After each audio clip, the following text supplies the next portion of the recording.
Today we're putting the Steam Deck and the Ally head to head in a gaming showdown. We're switching power from 10 watts all the way to 25 watts, toggling resolutions between 720p and 1080p. Alright guys, I'm going to start with 15 watts since it's the most common configuration. Here we can see the Ally and the Steam Deck side by side, and it seems that the Ally is really pulling ahead of the Steam Deck. The Ally is getting around 20% more FPS than the Steam Deck. It's hitting an average of 72 FPS, while giving us an hour and 40 minutes of gameplay. And it's on the cooler side at 61 degrees Celsius. On the other hand, the Steam Deck is averaging a respectable 61 FPS. The battery life is just as good as that of the Ally, clocking in an hour and 42 minutes of gameplay. Now let's move on and test Battlebit Remastered at 1080p on the Ultra preset, with both the Ally and the Steam Deck set to use 15 watts of power. Comparing them both side by side, we can see that the gap isn't as big as it was when we were testing the game at 720p. Now the Ally has a much smaller lead over the Steam Deck. We can see that the Ally is now averaging 65 FPS, which is still a good result, don't get me wrong, but it's just not as good as the result we were getting at 720p. Also, keep in mind that the Ultra preset renders the game at a higher resolution than 1080p internally.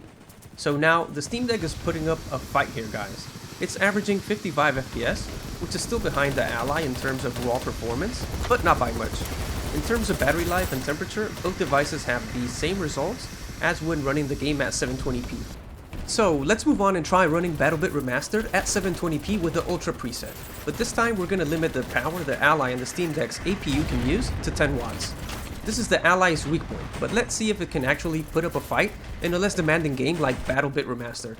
The first thing we can notice now is that the battery life skyrockets all the way up to 2 hours and 12 minutes, and the temperature is just 52 degrees Celsius on the Ally. The average FPS we're seeing are also pretty good, averaging a respectable 41 frames per second. But how does the deck compare? Well, the Steam Deck is getting roughly the same battery life as the Ally on these settings.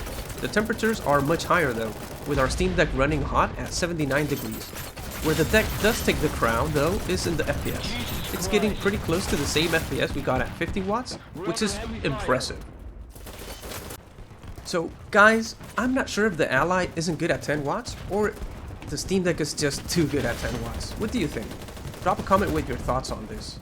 Now let's test Battlebit Remastered at 1080p using the Ultra preset and limiting both the Ally and the Steam Deck to 10 watts. The good news is that the Ally is getting pretty much the same FPS that it was getting at 720p.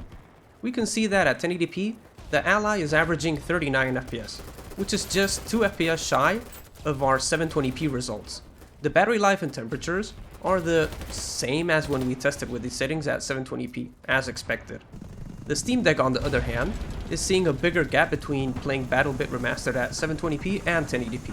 You'll be sacrificing 6 FPS if you decide to hook up your deck to an external monitor and play at 1080p using the Ultra preset.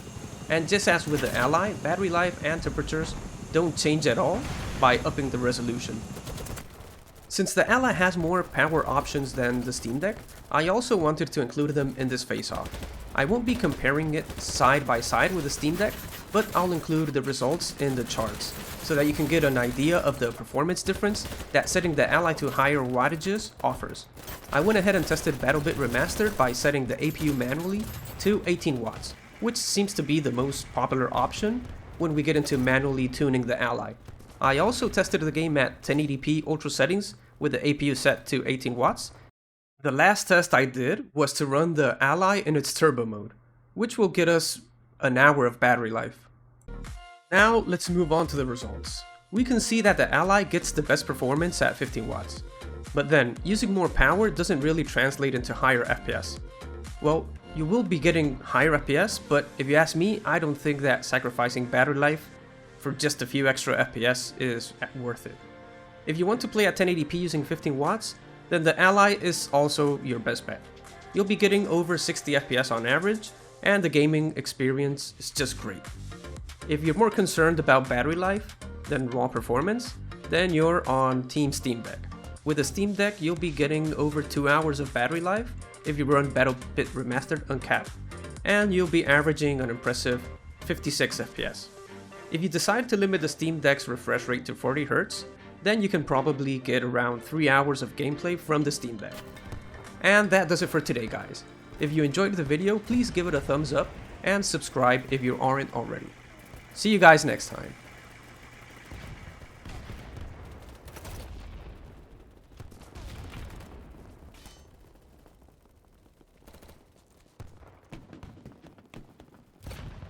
Kill me, brother.